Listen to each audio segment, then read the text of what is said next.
किसी ने क्या खूब कहा है कि हम आह भी करते हैं तो हो जाते हैं बदनाम, वो कत्ल भी करते हैं तो चर्चा नहीं होता। जिस महाराष्ट्र के मुफ्ती सलमान अजहरी साहब को एक शेर पढ़ देने की वजह से गिरफ्तार कर लिया जाता है, गुजरात की एटीएस उन्हें उठा करके ले जाती है, यानी कि एंटी टेरर स्क्वाड उन्हें उठा करके ले जाती है, बस इसलिए क्योंकि वो ये कह देते हैं कि आज कुत्ते का वक्त है, कल हमारा दौर आएगा। और ये शेर वो मुंबई के मामले में नहीं पढ़ते हैं या फिर भारत के किसी भी स्टेट के या किसी भी जिले को लेकर के नहीं पढ़ते हैं, यहां की हुकूमत को लेकर के नहीं पढ़ते हैं। उनका जो शेर होता है वो फलस्तीन और इजराइल के मौजू पर होता है, लेकिन इसके बावजूद उन पर कानूनी कार्रवाई की जाती है। जहां वारिस पठान जब मीरा रोड जाना चाहते हैं तब उन्हें रोक दिया जाता है ये कह करके कि आप वहां मत जाइए, आपके जाने से जो है हालात खराब होंगे, आपसी सौहार्द बिगड़ जाएंगे।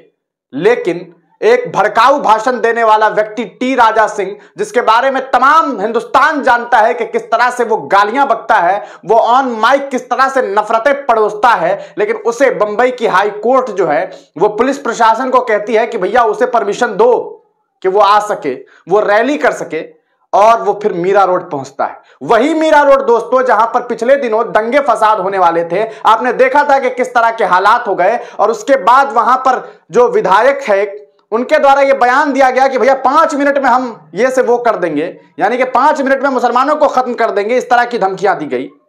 कहीं ना कहीं यही धमकी उनके तरफ से दी गई थी, लेकिन उसके बावजूद टी राजा सिंह को परमिशन दे दिया जाता है दोस्तों। और टी राजा सिंह जो है वो बाजाब्ता एक बड़ा सा कह सकते हैं आयोजन करते हैं, रैली करते हैं, और वहां पर पूरी तरीके से आप देख सकते हैं कि आप देखिए ये वो चेहरा है जिसे आप जानते होंगे, 5 मिनट की धमकी देने वाले टी राजा सिंह हैं, और भी कई सारे लोग हैं यहां पर। उन तमाम लोगों के द्वारा दोस्तों क्या किया जा रहा है, एक बड़ी सी रैली निकाली गई है, हजारों लाखों के तादाद में जो है लोग मौजूद हैं, और ये हिंदू राष्ट्र की बात कर रहे हैं, देश को हिंदू राष्ट्र बनाने की शपथ ले रहे हैं।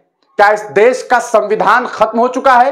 क्या इस देश में संविधान के मानने वाले लोग खत्म हो चुके हैं? क्या इस देश का न्यायालय ये नहीं देख रहा है कि किस तरह से एक सेकुलर मुल्क में, एक धर्मनिरपेक्ष मुल्क में इस तरह से खुलेआम सड़कों पर एक भीड़ को संबोधित करते हुए हिंदू राष्ट्र बनाने की बात की जा रही है? क्या यह भारत के संविधान के खिलाफ नहीं है? क्या ऐसे लोगों के ऊपर कार्रवाई नहीं होनी चाहिए?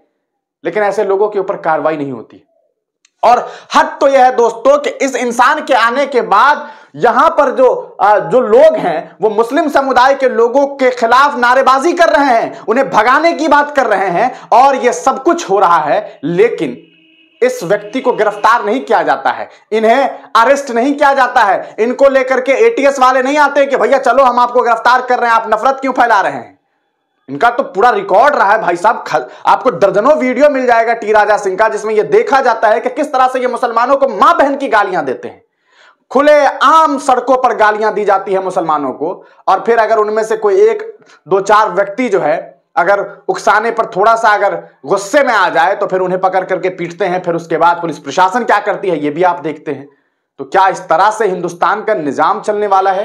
क्या हिंदुस्तान में एक मुसलमान जो इस्लामिक कहा सकता है कि जो स्कॉलर हैं, जो इस्लाम को समझने वाले हैं, जानने वाले हैं, जो मौलाना है, मुफ्ती हैं, अगर वो एक शेर पढ़ देते हैं किसी और मुल्क के कंटेक्स्ट में तो आप उन्हें गिरफ्तार कर लेते हैं। लेकिन एक व्यक्ति इस तरह से जो है खुलेआम जो है अब वो एक बड़ी सी रैली करता है और उसके बाद तमाशा कर रहा है, लेकिन ऐसे लोगों पर कार्रवाई नहीं होती है। ऐसा क्यों होता है? ये सवाल उठता है। आखिर क्या वजह है इसके पीछे? क्या ऐसे लोगों को गिरफ्तार नहीं किया जाना चाहिए? हम आपको आगे वीडियो दिखाते हैं कि देखिए किस तरह से टी राजा सिंह जो है शपथ ले रहे हैं, और उन शपथ में अपने हाथों को आगे करवा करके तमाम युवाओं को वो ये शपथ दिलवा रहे हैं कि शपथ लो कि हम आने वाले वक्त में हिंदू राष्ट्र बनाएंगे। क्या भारत को हिंदू राष्ट्र का ख्वाब दिखाना सही है? सोचिए अगर हिंदुस्तान का कोई एक मुसलमान ये बात कहने लगे और सोशल मीडिया पर ये बातें कहने लगे कि भैया हम जो है हिंदुस्तान को मुस्लिम राष्ट्र बनाएंगे, क्या हाल होगा उस व्यक्ति का।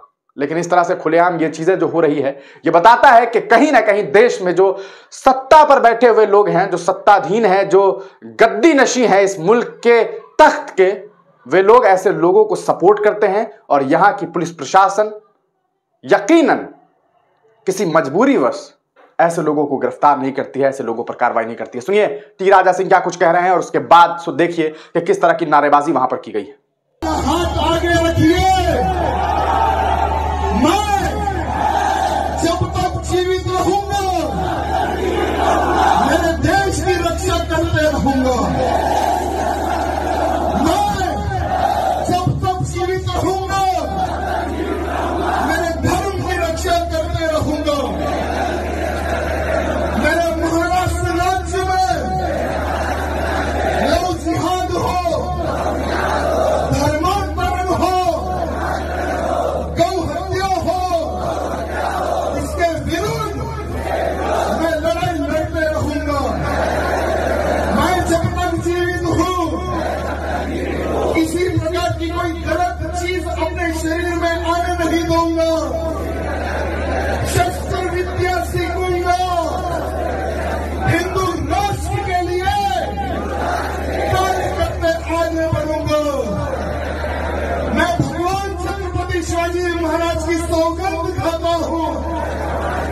किस तरह से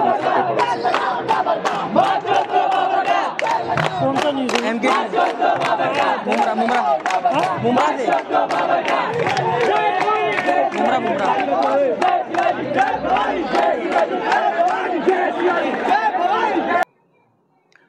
तो देखा दोस्तों आपने, ये वीडियो सोशल मीडिया पे खूब वायरल हो रहा है। इस पूरे वीडियो को देखने के बाद आपको अंदाजा हो गया होगा कि किस तरह से टी राजा सिंह जो है वो एक रैली निकालता है और बाज़ाब्ता वहां की जो पुलिस प्रशासन ने जब इसे परमिशन नहीं देती है टी राजा सिंह को, तो बंबई हाई कोर्ट से ये इंसान परमिशन लेता है और परमिशन लेने के बाद किस तरह की हरकत की गई है यह आपने देख लिया है। एक धर्मनिरपेक्ष मुल्क में एक खास समुदाय, एक खास मजहब का मुल्क बनाने की कोशिश और जबरदस्ती एक माहौल बनाने की कोशिश हो रही है। और आपने देखा कि किस तरह से इस प्रोग्राम और इस सम्मेलन के दौरान, इस रैली के दौरान जो कुछ लोग हैं वो किस तरह से मुस्लिम समुदाय के लोगों के खिलाफ गलत नारेबाजी कर रहे हैं, टिप्पणी कर रहे हैं। इन तमाम चीज़ों को देखने के बाद ऐसा लगता है कि शायद मुल्क में कानून व्यवस्था जो है वो सही तरीके से काम नहीं कर रहा है। आप तमाम लोगों का इस पर क्या कुछ सोचना है, अपनी राय कमेंट सेक्शन में लिखिएगा। तब तक के लिए दीजिए इजाजत, फिर मिलेंगे किसी नई वीडियो के साथ, किसी नई पेशकश के साथ।